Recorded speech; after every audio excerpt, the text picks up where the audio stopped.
ejemplo, si ustedes saben ustedes que nosotros saliendo de la universidad van a ser ingenieros en redes y telecomunicaciones, digamos, que van a trabajar en el área de operación y mantenimiento. ¿Sí?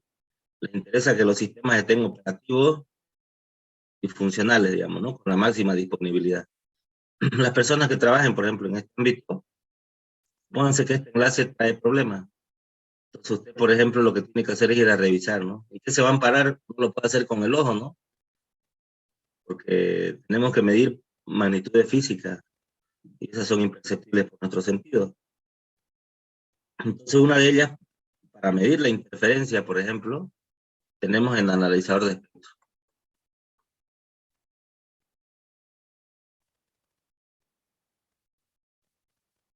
¿Ok? Que va a ser básicamente un equipito que nos muestre con su pantallita, como todos, aquí sus controles y demás.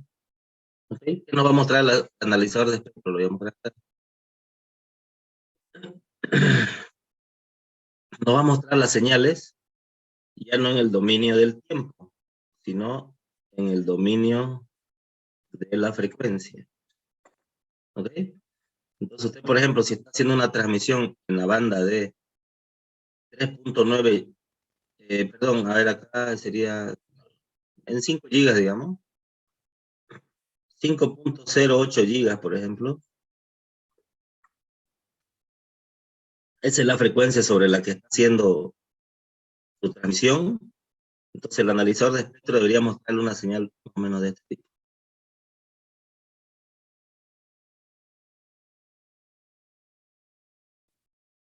¿Ok? Algo así. ¿Sí?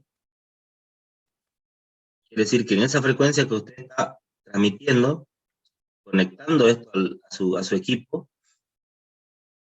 puede hacer un barrido de frecuencia. ¿Ok?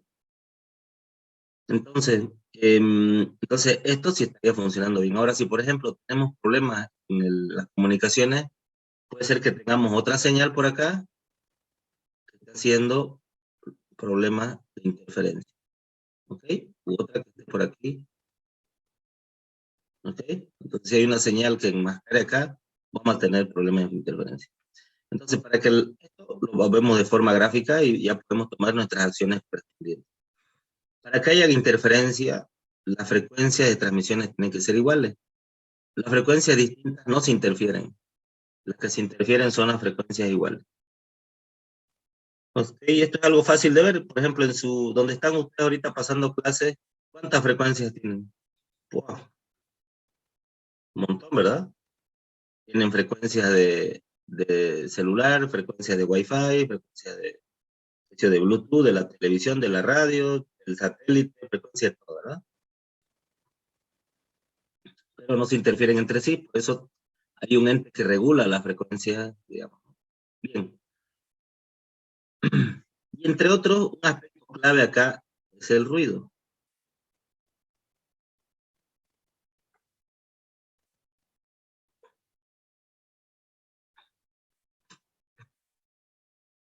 El ruido es un tema grande de estudio, lo van a ver más adelante, pero hay todo tipo de ruido que afecta a las comunicaciones. ¿Sí?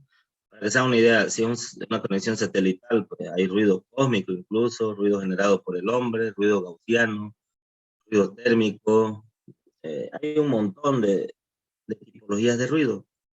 Pero el ruido más importante es este acá, el que debe esta fórmula. El ruido térmico es igual a la constante de Boltzmann, hay una constante por ahí, la temperatura y el ancho de banda. ¿Okay? Entonces, ¿qué quiere decir esta fórmula?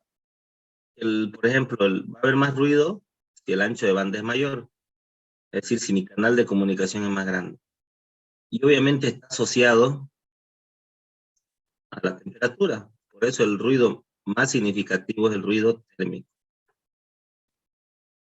¿Okay? ¿Qué podría generar el ruido térmico, por ejemplo? Supónganse que, digamos, si yo tuviera que hacer la casetita, digamos, de mi equipo, ¿no? Si ustedes se fijan, donde hay estaciones de telecomunicaciones, siempre hay unas casetitas pequeñas, no necesito nada más. ¿Por qué? Porque tengo unos cuantos equipos ahí, ¿sí? Tengo unos cuantos equipos simplemente operando, ¿ok? Se fijan, algo que caracteriza estas estaciones de telecomunicaciones, un data center, un laboratorio, un centro de datos, es que está siempre refrigerado. En este caso no con la ventana abierta, sino con un aire acondicionado. ¿Sí?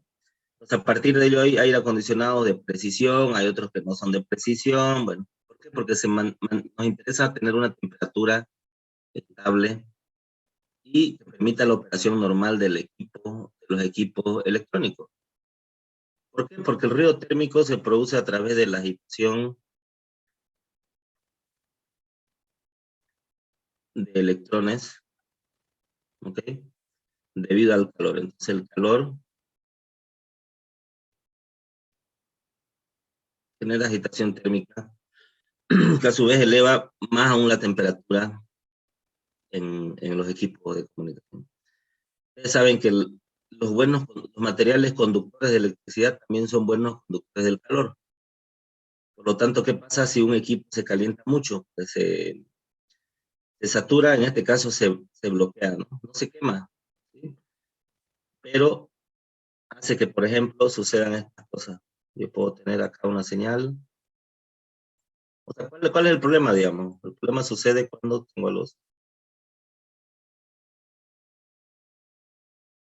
A ver si me sale la gráfica.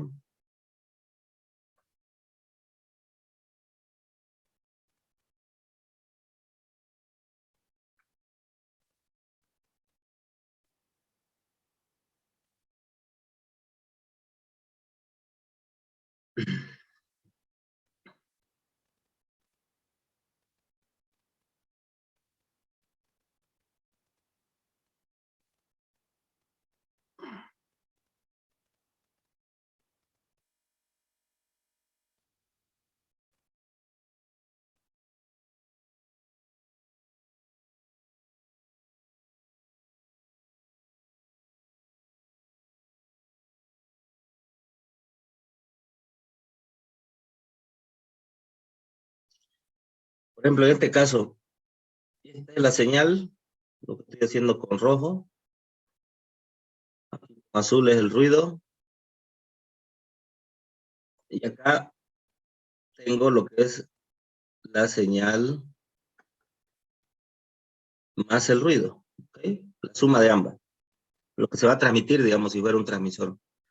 Entonces, al final lo que voy a tener acá es una señal de esta forma, ¿no?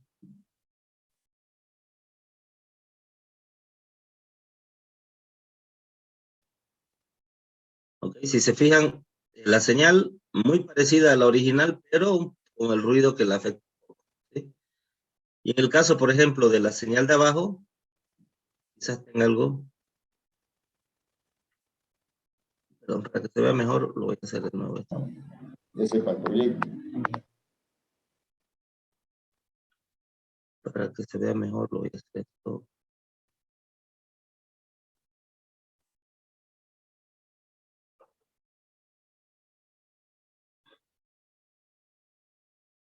Algo así.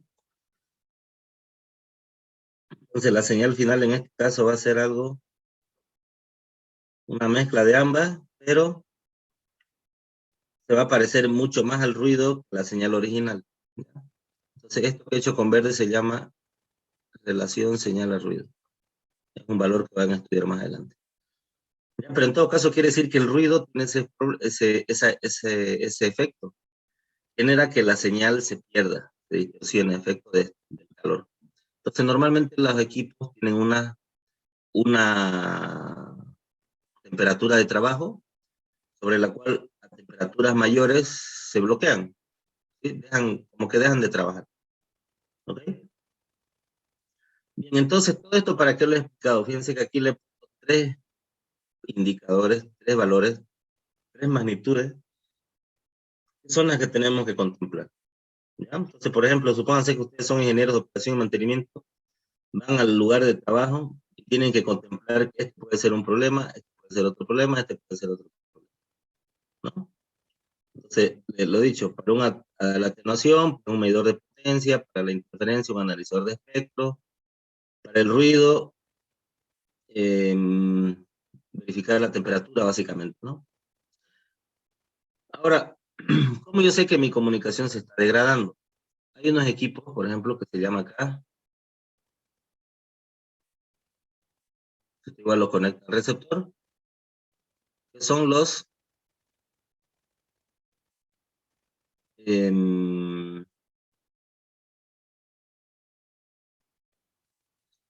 medidores de error, ¿ya? Básicamente son contadores de errores, ¿sí? Entonces, ¿en qué se basan? Hace unos, anteriormente, la BER, es decir, bit error rate, la tasa de bit errado, la tasa de bit erróneo, ¿sí? Es decir, si aquí yo envío, por ejemplo, algo así, 001, para que se hagan la idea, y en el receptor me llega a 000, ya tengo un bit cambiado, ¿verdad? Entonces aquí en el contador ya tendría un bit, ¿sí? Si llegan dos errados, pues dos, tres, etcétera. Entonces yo puedo ir, por ejemplo, si hoy día voy y veo un enlace de comunicaciones y veo que lo normal es tener 100 errores, por ejemplo, no hay problema, está bien controlado. Ahora, si llego a la siguiente, o reporto, o lo gestiono a distancia, y veo que tengo 1 millón de errores, pues ya hay algo está pasando, ¿no? ¿Okay? Hoy en día, con las grandes tasas binarias que se transmiten, lo que tenemos son BLER, ¿sí? Es decir, block bit error rate, es decir, tasa de error de bloques de bits. Ya no solamente bits, sino bloques. ¿Por qué? Porque entendemos que eh, la cantidad de información a través de bits se ha crecido bastante. ¿Ya? Entonces, como ven, todo esto les mostré simplemente para que vean que hay mucho equipamiento de medición sobre los cuales que tenemos que aprender a trabajar, ¿okay? Porque esos son los que nos van a, así como un médico se apoya, ¿verdad? Imagínense un quirófano, todos son equipamiento electrónico, ¿verdad? Que le da la sintomatología, etcétera, le miden los parámetros vitales a un paciente, pues es lo mismo, ¿no? Exactamente lo mismo. Bien, entonces por eso decíamos acá en la diapositiva, perdón, acá, ¿verdad? Que se pueden producir errores, ¿no? Es decir, recibir información distinta a la enviada, por diversos formas. Bien.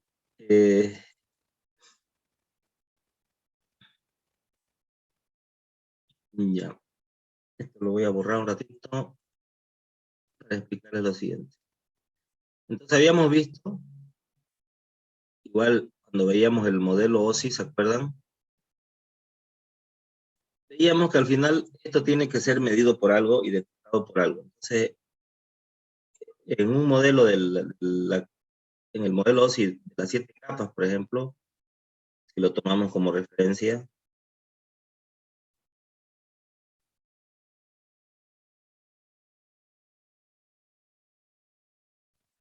decíamos que esta capa 2 era la capa de enlace de datos, ¿sí?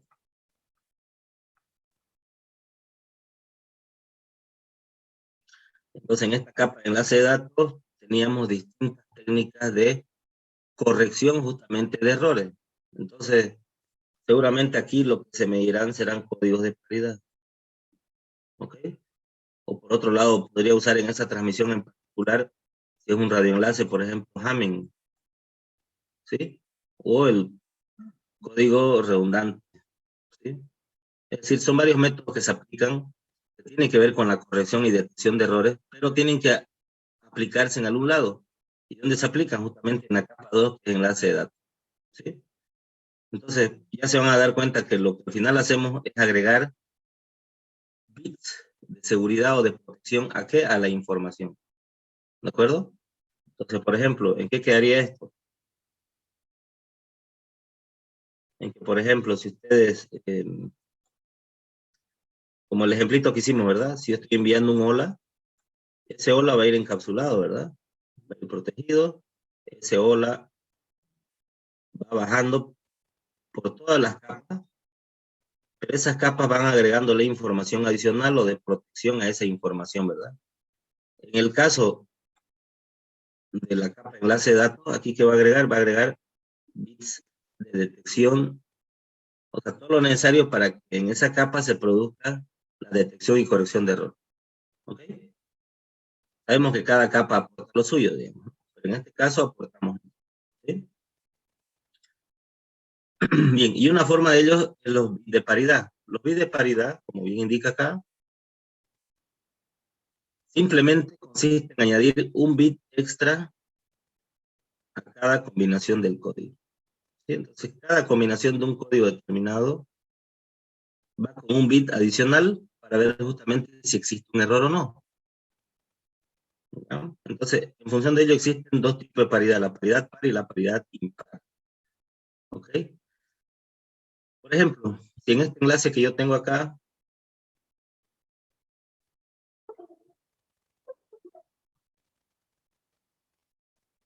¿ya?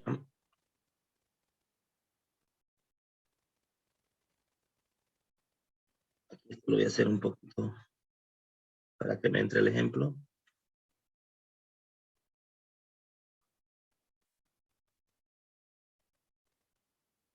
Si por ejemplo aquí quisiera enviar yo el famoso hola, ¿verdad? Entonces la letra H. Si quiero enviar la letra H primeramente, si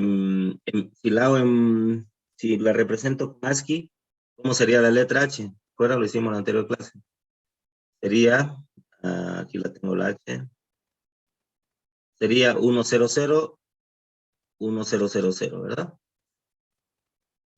Entonces la letra H es 100, 1000. ¿Ok? Entonces esta es la información, el dato que yo quiero transmitir. Ahora hemos dicho que estos códigos se utilizan para detectar un error. Entonces, por ejemplo, si yo utilizo paridad par,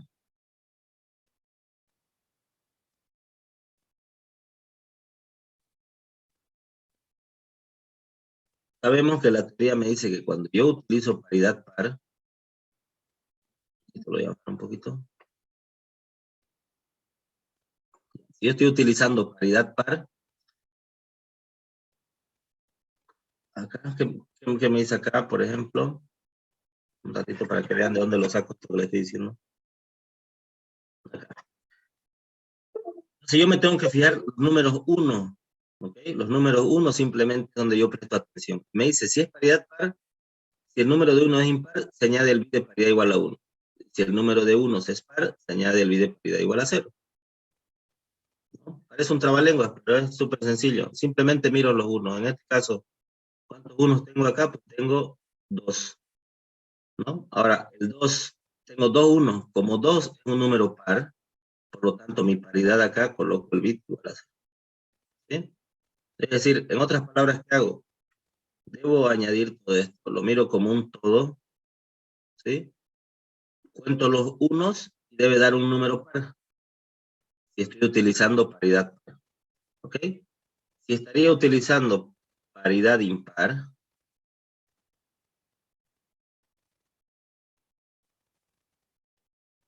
hacemos lo mismo, pero en este caso la cantidad de unos tiene que ser impar. Es decir, aquí tenía 2 en la información, por lo tanto este bit valdrá 1. ¿Ok? Entonces, para que se hagan una idea, en una comunicación de este tipo, cuando se va a establecer la comunicación, hay toda una señalización. En esa señalización el transmisor le dice, bueno, voy a empezar a transmitir con paridad par o impar y demás. Entonces el receptor sabe qué tipo de paridad le está enviando para justamente hacer estos procesos de detección de error. ¿Ok? Vamos a ver un texto más, un carácter más, perdón.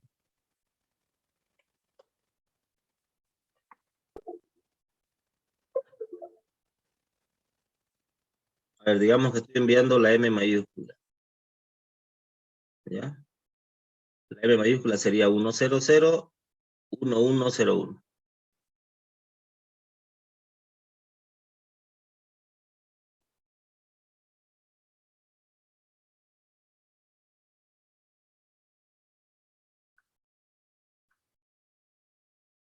¿Ok? Hacemos lo mismo ahora. Si estaría usando yo paridad par, ¿qué número sería? Porque igual en este caso 0, ¿verdad? ¿Por qué? Porque tengo 1, 2, 3, 4, 1. Como ya es un número par, pues lo pongo, la paridad par valdrá 0. Y acá obviamente esto valdrá 1. ¿Sí? Entonces, no es que uno va a transmitir con ambas paridades. Uno tiene que elegir, o el sistema, en este caso elige, qué tipo de paridad usar. Pero lo que tiene que estar claro es que tanto el transmisor como el receptor tiene que utilizar el mismo tipo de paridad, justamente. ¿Ya? Entonces, por ejemplo, acá, si vemos el ejemplito que tenemos en las diapositivas, tenemos eso, ¿verdad? Enviamos el dato hello, la H, por ejemplo, como hemos visto en esta representación binaria, y en función de la paridad, en este caso es una paridad par, ¿verdad? Aquí nos faltó esta paridad par, ¿sí? Aquí tenemos 1, 2, 3, por lo tanto añadimos 1 para que la cantidad de 1 sea igual a un número par. 1, 3, más 1, 4, 3 más 1, 4, y acá tengo 1 más 4, 5. Como en este caso es 5, añado un bit para que se haga 6, por lo tanto un número par. ¿Ok? Entonces, normalmente en los ejemplos que hagamos, y en realidad, obviamente en la realidad, siempre se debe establecer qué tipo de paridad se utiliza, como están viendo ustedes ahí. ¿Ok? Bien. Lo que hemos visto, el método de paridad, en este caso sirve para, para detectar un error, ¿sí? En este caso se detecta y, por ejemplo, yo puedo poner un inversor y, bueno, se invierte y ya tengo el corregido, ¿no? Y eso justamente es lo que hace acá el código AMI. Este método detecta y corrige un error. ¿Ok? ¿Cómo lo hace? Aquí vamos a hacer un ejemplo de, en este caso, del código AMI. ¿Sí? Vamos a usar el mismo para ver que tenemos fíjense acá, tengo el código BCD, estoy enviando esta es la información. Código BCD, el 9 en realidad, con paridad. Ok, ¿sí? Ese es mi consigna. Bien.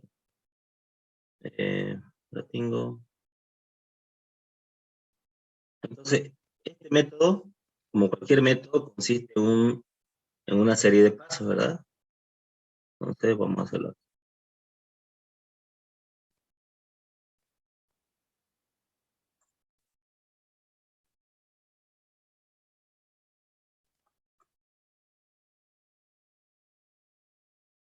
Ya. Entonces, tenemos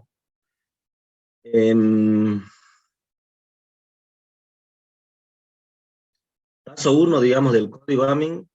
¿Qué nos dice el método? Nos dice número de bits de paridad, ¿sí? Y en este caso utilizamos esta fórmula de acá.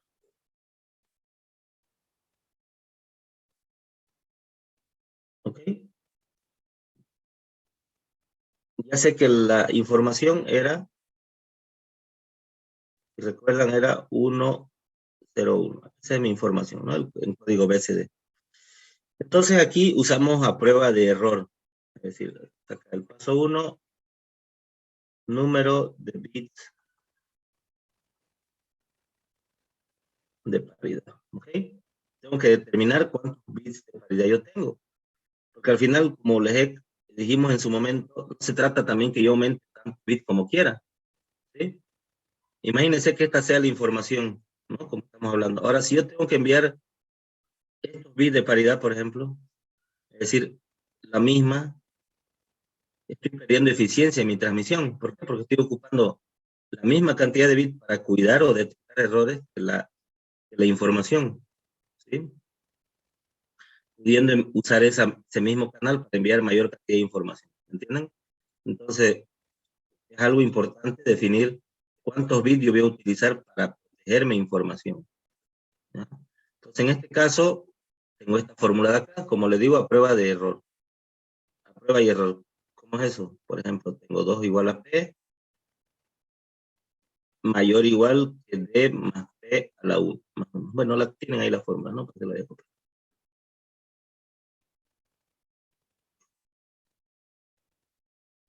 Entonces, por ejemplo, yo digo acá,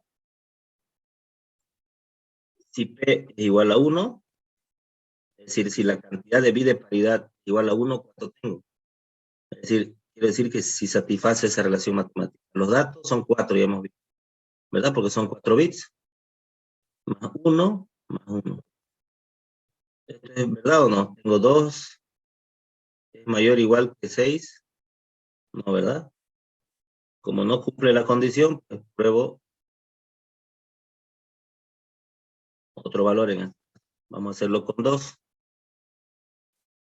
Y acá tengo 2, ¿no? Entonces acá tengo 4 mayor o igual que 7, tampoco cumple, ¿verdad?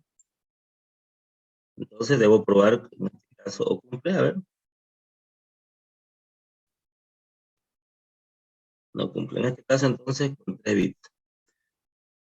3 bits, ¿no? Entonces tengo aquí 8 mayor o igual que 8. En este caso sí cumple. Por lo tanto, el número de bits de paridad son 3, ¿verdad? Acá lo voy a anotar. Bit paridad igual a 3. ¿Ok? Ya hemos visto de dónde sale el número 3. Bien, segundo paso del método me dice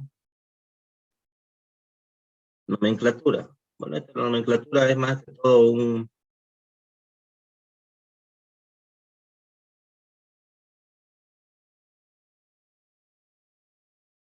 ¿En qué se basa la nomenclatura? Yo debo colocar primero la cantidad de bits de información, como me dice acá, ¿verdad? O perdón, totales, y a continuación el bit de datos.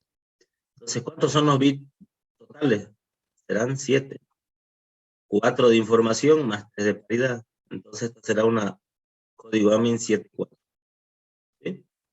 Entonces, si yo no sé cuántos bits de paridad estoy utilizando, viendo la nomenclatura ya me doy cuenta. Ya me doy cuenta que son 3, ¿verdad? 7 menos 4, 3. Bien. 3 tiene que ver con la posición de los bits. Y es algo bien importante. ¿Por qué? Porque ya sé, sé cuál es mi información, ¿verdad? Esto no va a cambiar. ¿Sí? 1001. Entonces yo quiero proteger esa información. Ya sé que para protegerla necesito 3 bits de paridad. ¿Sí? Pero ahora, ¿dónde van ubicados? Adelante, atrás, en el medio, ¿dónde van ubicados? Y eso está referido a la potencia de 2. ¿Sí? Es decir, 2 a la 0, 2 a la 1, 2 a la 2, 2 a la 3, etcétera. Entonces, en los lugares de potencia de 2, son los lugares donde va a ir los bits de paridad. Vale decir, en este caso yo tendría bit de paridad 1, bit de paridad 2, ¿sí?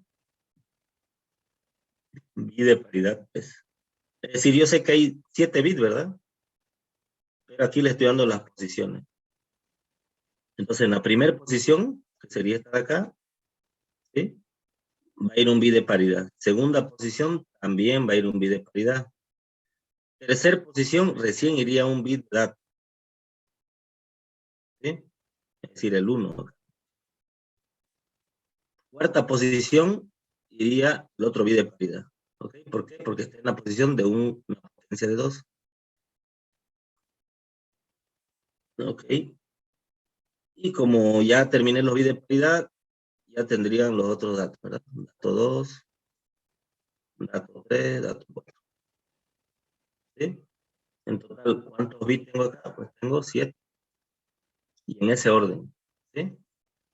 Entonces ya sé que tengo, para proteger 4 bits, tengo 3 bits de paridad y los tengo ya ubicados en esa posición. ¿Qué me falta ahora? Algo importante. Me falta el valor de los bits. Es decir, bueno, vale, ya tengo la posición de mis bits. Ahora quiero ver si acá va a ser un 0 o va a ser un 1. Y 0 o 1. ¿Quién lo va a determinar? Pues otro método, una técnica que vamos a hacer ahorita. ¿Ya? Entonces, vamos a hacerlo así. Ya tengo mi bit de paridad acá.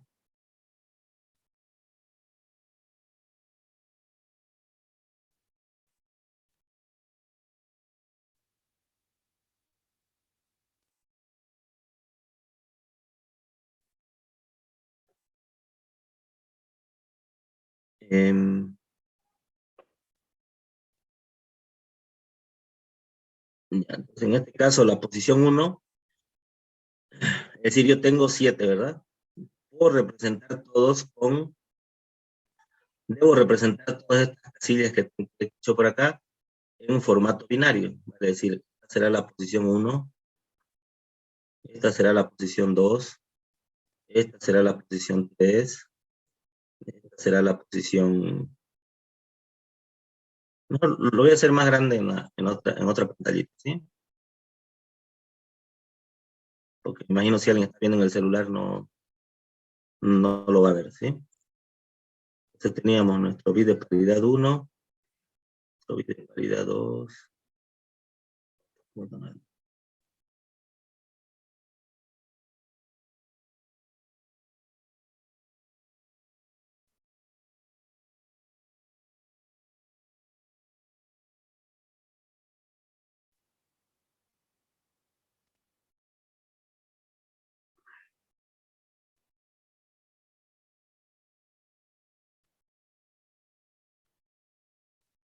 Ok, entonces esto le decía que voy a colocarlo en su, en su código binario, ¿sí? La posición 0, 1, 0, 0, 1, 1, 1, 0, 0, 1, 0, 1, 1, 1, 0, 1, 1, 1. ¿De acuerdo? Coloco aquí una línea. Voy a colocar otra.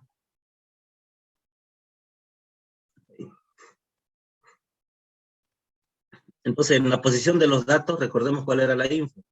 La información era 1001, ¿verdad? Esa es la que voy a colocar acá, en la posición donde están los datos. Perdón.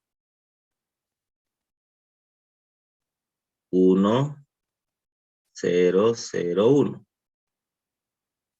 Si alguien pregunta, ¿por qué lo puse en esa posición? Es la posición de los datos, ¿ok? Entonces, lo que me interesa es el valor de los bits de paridad. Por lo tanto, aquí, bit de paridad 1, bit de paridad 2, bit de paridad 3. ¿Ya?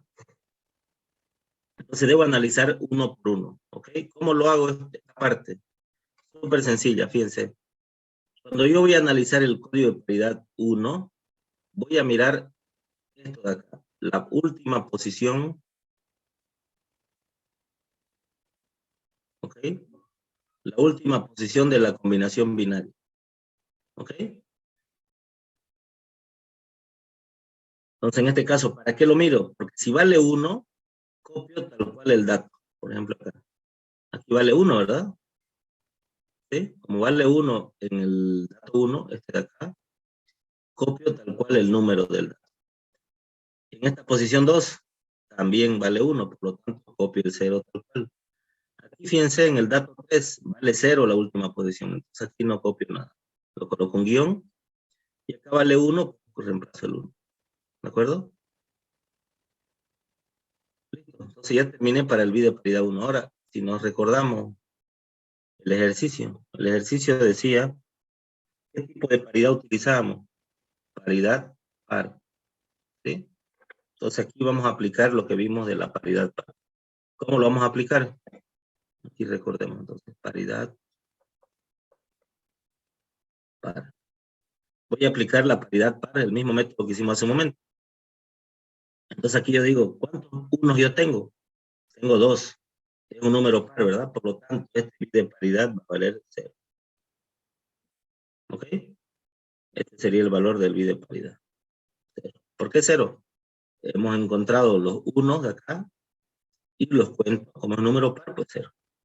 Hago lo mismo para el bit de paridad 2. En este caso, miro el siguiente bit, es decir, el del medio en este caso, ¿no? Este de acá. ¿Ok? Entonces, en este caso, pues, igual copio el 1, porque vale 1. Aquí en este caso, el del medio vale 0. No lo copio. En este caso vale 1. Copio el 0, aunque no nos sirve, pero igual lo copio. Y acá, 1. ¿Sí? De igual forma, tengo dos unos. Como es paridad par, el bit de paridad va a valer 0, entonces. ¿Ok? Y en el último caso, miro el bit más significativo. En este caso vale 0. No lo copio. En este caso vale 1. Copio el 0. Acá vale 1 también, copio el 0. Aquí vale 1, copio el 1. Como estoy empleando paridad par, ¿cuánto valdría mi bit de paridad? En este caso va a valer 1. ¿Por qué? Porque solo tengo un 1 en el análisis. Por lo tanto, estos son los bits de paridad. Y por lo tanto, este proceso lo haría el transmisor, por ejemplo. Entonces, ¿qué va a enviar el transmisor hacia el receptor? Va a enviar justamente, sabemos que va a enviar la información que es la información original, que era 1001, esa era la información original, ¿sí? Voy a hacer de rojo mejor para que vean que, perdón, para que vean que son, simplemente lo estoy copiando, lo que ya teníamos. 1001, la información original. Pero ahora sabemos que esta información original va acompañada de bit de paridad. Ya sabíamos su posición, pero aquí ya le hemos dado el valor. ¿Ok? Entonces, ¿esto sucede dónde? Esto sucede en transmisión. ¿Ok? ¿Alguna pregunta hasta ahí?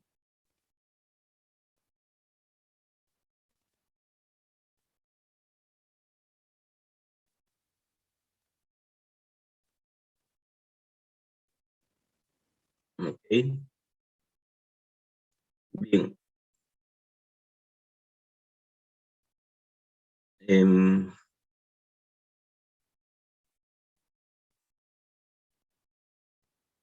A ver, una pregunta en el chat. Dice, todo correcto, muy bien, gracias. A ver, vamos a ver. Ahora, ¿qué pasaría en recepción? En recepción lo que vamos a hacer es...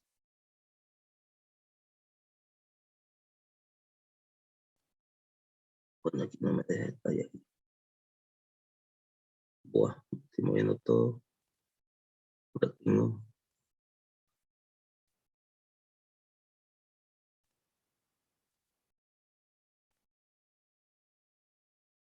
Buah. Solo voy a copiar la cabecera.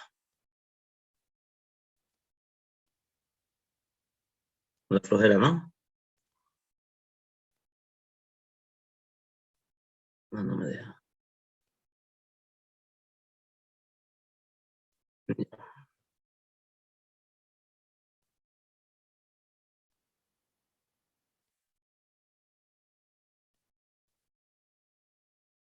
Bien. ¿Qué pasaría en la recepción? En la recepción pasaría algo como... Entonces, supongamos que... Ahora tengo... Ya. En recepción se ha enviado toda esta ráfaga binaria que hemos dicho. Está acá, ¿verdad? Algún bit se habrá perdido por ahí o no. Pero lo que nos interesa, lo que tenemos que atender en el receptor, básicamente es la información. Entonces vamos a suponer el caso que un bit haya sido, un bit haya tenido un problema. En este caso vamos a decir que este que llegó con 0, en la posición 6, vamos a decir que ahora vale un 1, ¿sí? Es decir, el bit llegó cambiado, ¿ya? Y vamos a hacer el mismo análisis que hemos hecho hace rato.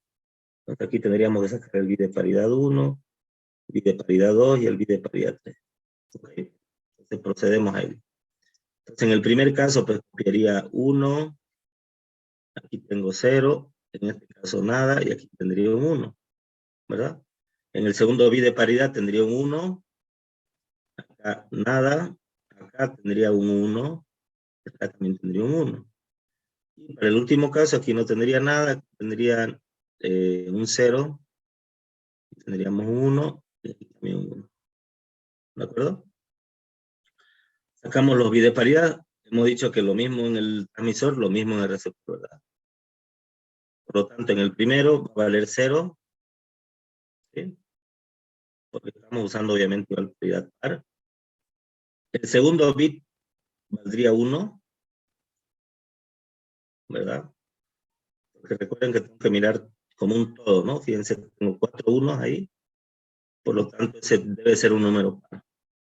Y en el último caso, pues ya tengo un número par de unos, entonces va a valer 0. ¿De acuerdo? Bien. Entonces habíamos dicho que todo lo que hicimos arriba era el transmisor, en transmisión, y todo esto es en recepción. Entonces aquí el proceso lo haríamos en recepción. ¿Qué proceso? El siguiente. Yo, por ejemplo, aquí voy a tener una columnita con bits en la transmisión, por ejemplo, y aquí cómo están mis bits en recepción. Los bits de paridad, obviamente. Entonces aquí voy a analizar solamente bits de paridad. Perdón, a ver, bits de paridad. Ya, son los que me interesan en este caso. Los coloco en ese orden. Tengo 0, 0, 0, 1, ¿verdad? ¿Sí? 0, 0, 1. Y en recepción tengo 0, 1, 0. ¿Ok? Entonces aquí aplico una compuerta XOR, por ejemplo, si fuera un circuito digital. ¿Sí? ¿Cómo era la compuerta XOR? ¿Se acuerdan?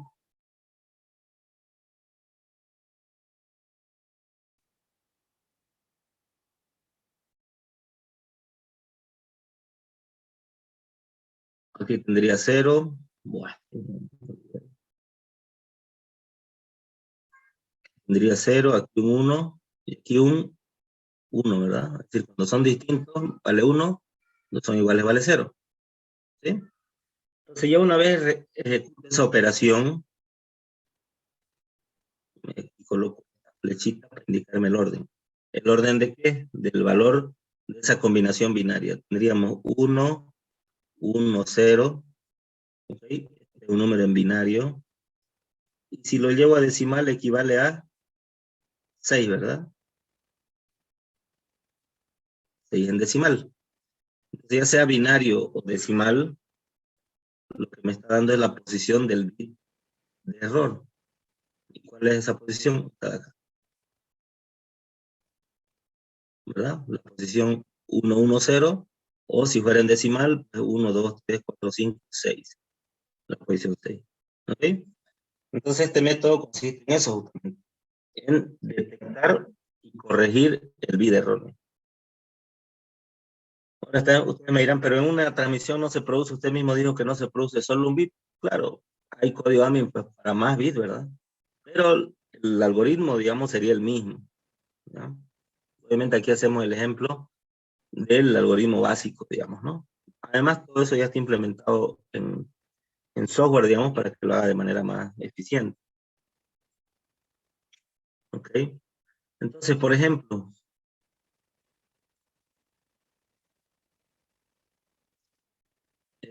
como hicimos acá, al fin y al cabo, para cerrar este tema, todo lo que tengo, todo lo que hemos hecho en los códigos, si se fijan, son ráfagas binarias, ¿sí?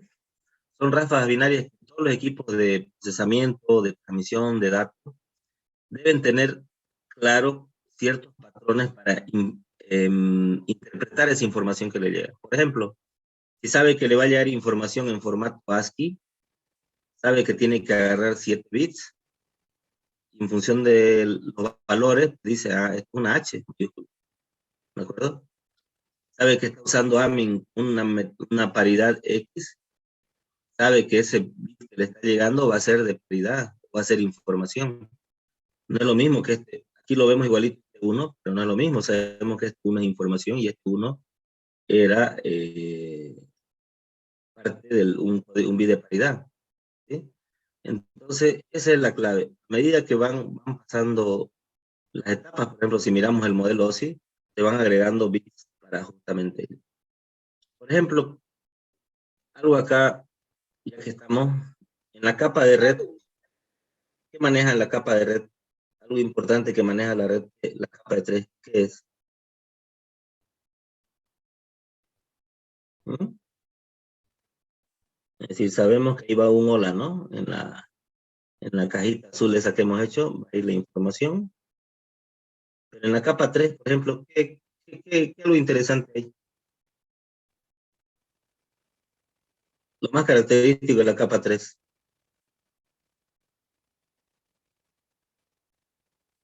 Hay dos cositas aquí muy importantes. se agregan?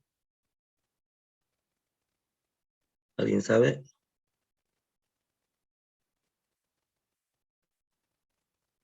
La dirección IP. ¿Ok? Y yo les digo, ¿qué es la dirección IP?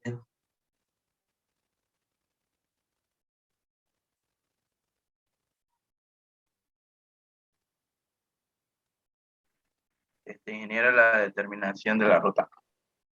Ya, la determinación de la ruta, ¿no? Ujú. Ya. Y la miramos, pero ahora anatómicamente, por ejemplo, tendría esta forma, ¿verdad?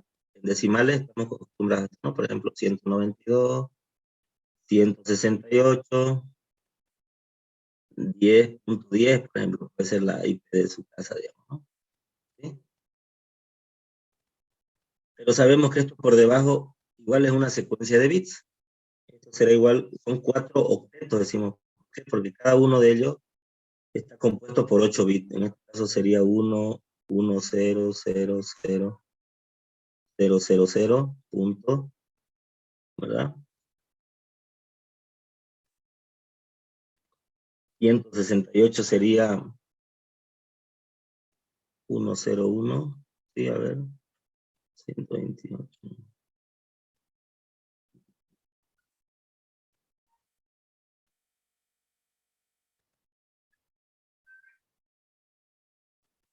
A ver, sí. Creo que sí. Si estoy mal, me dicen. Esto sería 0, 0, 0, 0, 1, 0, 1, 0.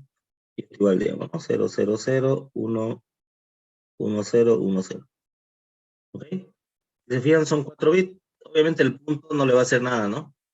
Pero un receptor, un transmisor sabe esta ráfaga binaria, que al final esto hemos dicho que son señales, ¿verdad? Lo que te va a llegar a un equipo de computación es esto.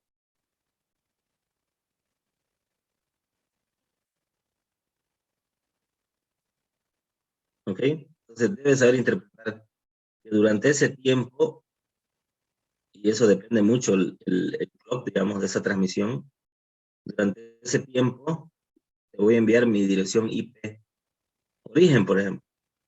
¿Ok? Porque después te tengo que enviar la destino. Es decir, esta es mi dirección para dónde voy. ¿Sí?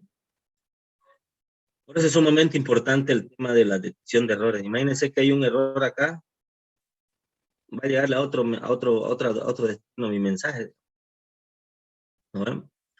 Entonces es sumamente importante eso y sobre eso se trabaja bastante en la optimización de todos estos algoritmos que van o que se aplican en los lugares. ¿Ya? Entonces quedó claro lo de la IP.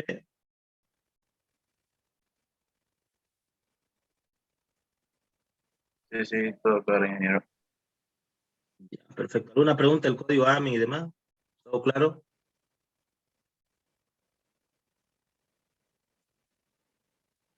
Bien, a ver, les voy a hacer una pregunta. Este, ya que estamos en esto, mientras se van acordando alguna ya. 5 minutos más y nos vamos. Una pregunta que normalmente causa confusión. Me ha tocado, me he visto, entonces por eso se las voy a hacer, ¿ya?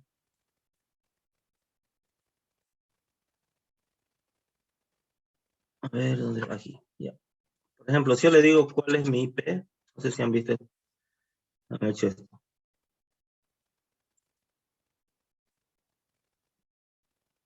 Entonces aquí yo, por ejemplo, cuando lo doy en esta página, cuál es mi IP, me va a dar justamente cuál es mi IP, obviamente, ¿no?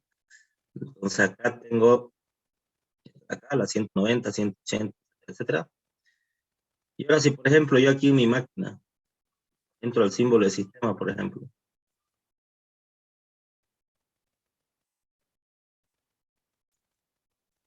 y yo acá le doy el comando ipconfig, por ejemplo. Fíjense que mi IP, en este caso de mi tarjeta inalámbrica, ¿no? Wi-Fi, no tengo otro conectado por Wi-Fi, está acá, ¿sí? Entonces aquí hay dos cosas. Para el que está conociendo que es una IP, tiene ese formato, ¿no? La versión 4. Y para el... Pero si recordamos acá, aquí si uso esta página me sale esta de acá. No es la misma, ¿verdad? Ahorita resolvemos eso, ¿de acuerdo? Otra cuestión que me estaba olvidando. Esto de acá arriba, ¿qué es? ¿Alguien puede decir?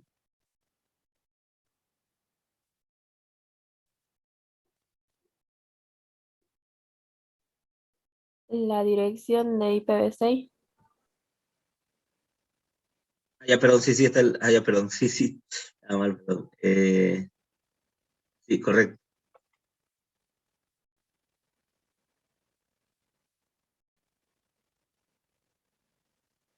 Eh, la tengo. Ya. ¿Y estas de acá qué son?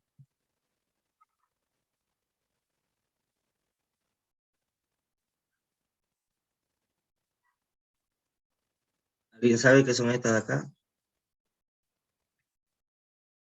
Fíjense que hay una dirección IP asociada a algo, ¿no? Exactamente, son direcciones MAC, ¿ya? O sea que estamos viendo códigos binarios, al final estos también son bits. ¿En qué están expresados estos? Fijémonos esa de ahí. ¿Son números decimales o qué son?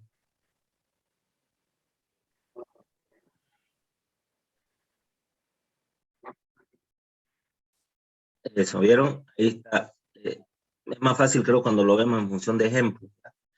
La dirección MAC son dígitos hexadecimales. Por eso en una MAC nunca van a ver la letra M, digamos. Si fuera alfanumérico, verían la M, la O, la P. No, solo van a ver hasta la F. ¿Por qué? Porque son dígitos hexadecimales. ¿De acuerdo? Entonces, una dirección MAC, para que se hagan una idea, si ustedes la ven ahí, son 6 dígitos. ¿Sí? Son 6 dígitos. No, perdón, son 12, ¿no? Son 12, perdón. Pero cada uno de estos representa 4 bits.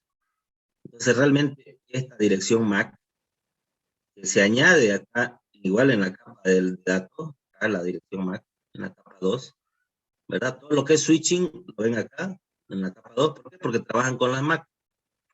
Entonces, acá tienen una dirección, van a tener una ráfaga acá, binaria, de 48 bits, pero que luego se los trabaja de formato hexadecimal. Entonces, 12 por 4 sería 48, ¿no? 48 bits ocupa una dirección MAC. ¿Ya? Bien, a lo que iba. Entonces, normalmente una transmisión, dirección MAC, dirección IP. Ahora, para resolver la primera pregunta, para no chiparme, ya me estaba chipando. Lo estaba haciendo complicado.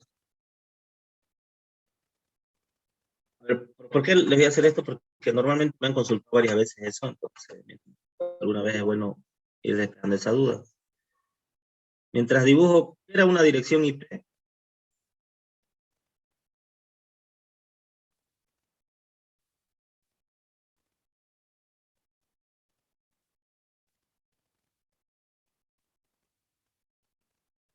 era la dirección IP? ¿Se acuerdan? ¿Y no se acuerdan? ¿Cómo dijo, ingeniero? ¿Qué es una dirección IP? ¿Qué es? Internet ¿Sí? por protocolo. Ya. ¿Para qué le sirve?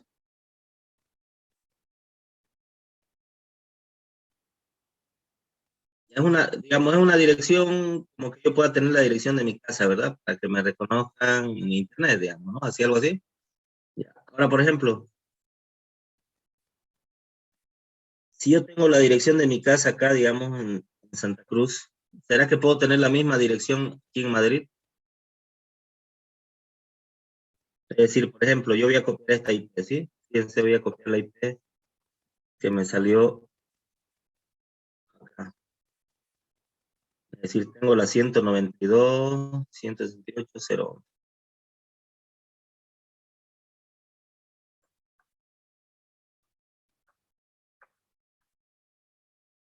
¿Esa IP la puedo tener aquí en Madrid o no?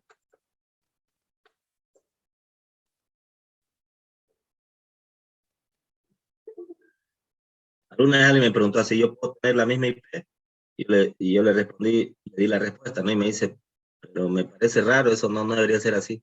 Entonces, por eso se los pregunto, ¿puedo tener esto mismo acá? O aquí de mi computadora, acá mire, le hice este es mi computadora. Pero en principio, ustedes mismos me dicen es la dirección con la que me identifican. Digamos, aquí en Miami igual, No, no, entonces, Inge, porque es una IP privada. ya, IP privada. Entonces, ¿podría o no podría? ¿Puede darse este escenario de acá? Yo en Miami, en Santa Cruz y en Madrid tenga la misma IP. Esta IP que estoy poniendo en el dibujo.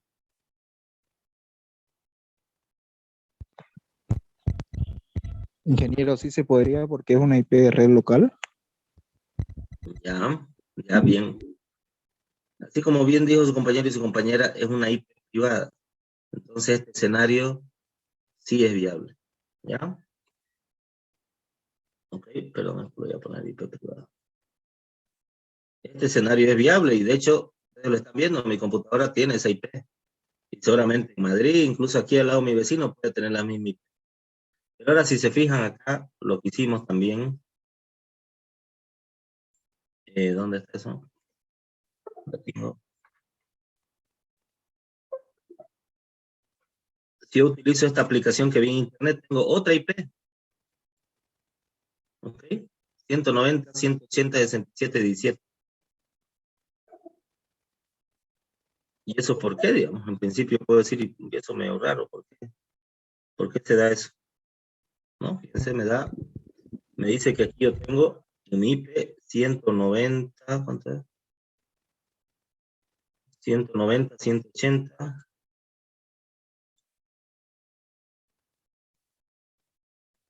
67, 17. ¿Por qué será? Tengo dos IP.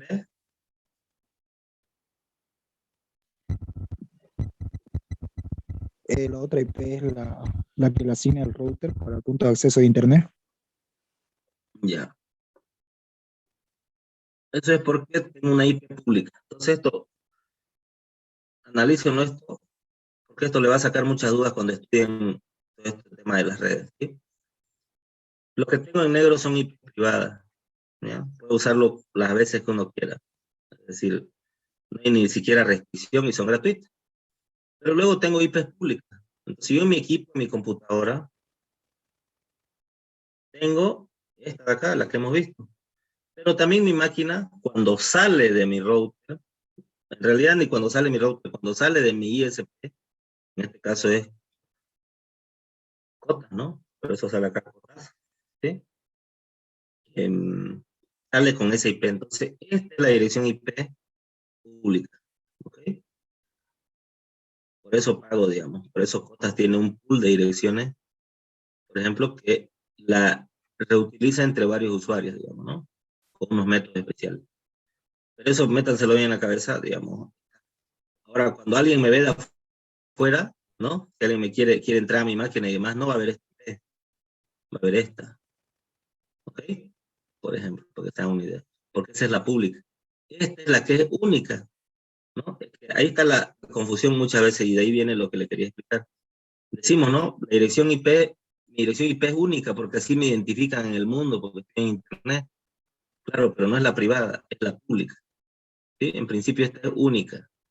Pero ya sabemos que un ISP, por ejemplo, no se la va a dar solo a usted, se la va a dar a un conjunto de usuarios. Salvo que usted estrictamente le contrate una IP pública, por ejemplo, si tuviera un servidor, ¿no? Por ejemplo, si tuviéramos un servidor acá, voy a tener muchos accesos, digamos, entonces sí me contrato una IP pública, porque sé que voy a tener mucho tráfico. ¿Ok? Y esto es un concepto bien interesante. ¿Por qué? Porque, por ejemplo, este es un rango finito de valores, ¿no? Ahora eso es porque es el IPv4. Ya lo verán luego ustedes. Cuando sea el IPv6, implementemos, de hecho Bolivia es uno de los pocos países que le falta implementar IPv6, esto se extiende bastante. Pero ahora pensemos, a ver, se le voy a hacer el mismo ejemplo para que quede claro, para terminar ya con un teléfono, ¿sí? Digamos que mi teléfono en Bolivia es este, ahora el mismo ejemplo, yo lo puedo tener en Madrid. Esto es más fácil de ver, entonces así lo van a ustedes analizar mejor.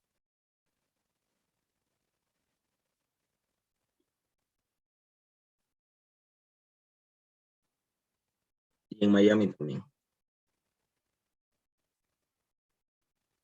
¿Sí? Fíjense el mismo número. Entonces, en principio, usted va a decir, no, pues no puedo usar el mismo número. ¿Cómo hacemos en el tema de los teléfonos? Para diferenciar. ¿Alguien me puede decir?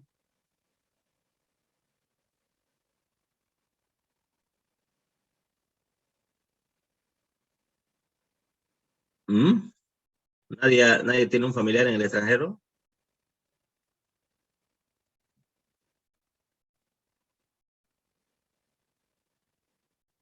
¿Cómo hace para llamar al extranjero? ¿Con Con código? códigos de cada país. Exactamente, con un prefijo, ¿verdad? Entonces aquí realmente lo que tenemos es, por ejemplo, acá el 34, ¿ya? Entonces, cuando usted marca esto en uno solo, ya lo hace un número único, ¿sí? Entonces, poniéndole el prefijo 34, ya sabe, va a convertirlo en un número único, porque el 34 está asociado a... En Bolivia, el prefijo es 591. Entonces, este número es único. Claro, los últimos serán iguales, pero el prefijo hace que ese número sea único. ¿Ok? ¿Se entiende? Lo mismo sucede con los códigos postales. ¿Sí? En todo el mundo hay unos códigos postales que hace que un barrio, una zona, sea única en el mundo. ¿Sí? Por ejemplo, 00502, digamos. O sea, a nivel mundial yo sé que cuando veo este código postal sé que es un barrio aquí de Madrid. Lastimosamente esto es difícil hacerle el ejemplo en nuestro medio porque aquí no usamos el sistema de código postal. Por eso cuando hacemos compras en el extranjero, no sé si alguien ha hecho una compra en el extranjero, le piden código postal y aquí nosotros no usamos, digamos. Porque normalmente se pone este código igual, pero no sirve para nada. Entonces, si compramos algo en el extranjero, en otros países se lo llevan hasta la puerta de su casa. Aquí tenemos que ir a recogerlo y un, pagar un interés, no decir una coima, para que salga nuestro producto ahí de correos o de la aduana. ¿Ok? Y se fijan, esto de las IP es una implementación más para diferenciar un lugar de origen y destino de algo. Así como el código postal es un destino de origen y destino de mercadería, mensajería, física, cartas y demás, así se comunicaba la gente antes, ¿verdad? O para entregar mercadería, como le digo. Acá, este será el origen y destino de una llamada telefónica o de datos, y esto será el origen y destino de cualquier información que queramos hacer utilizando el protocolo IP. Es decir, todo, ¿no? Hoy en día, todo tipo de datos, voz, video, datos en realidad. ¿Ok? Entonces, si alguien tenía la duda o si no se lo había preguntado, bueno, espero que le sirva esa breve explicación. ¿Ok? Bueno, ¿alguna duda antes de terminar?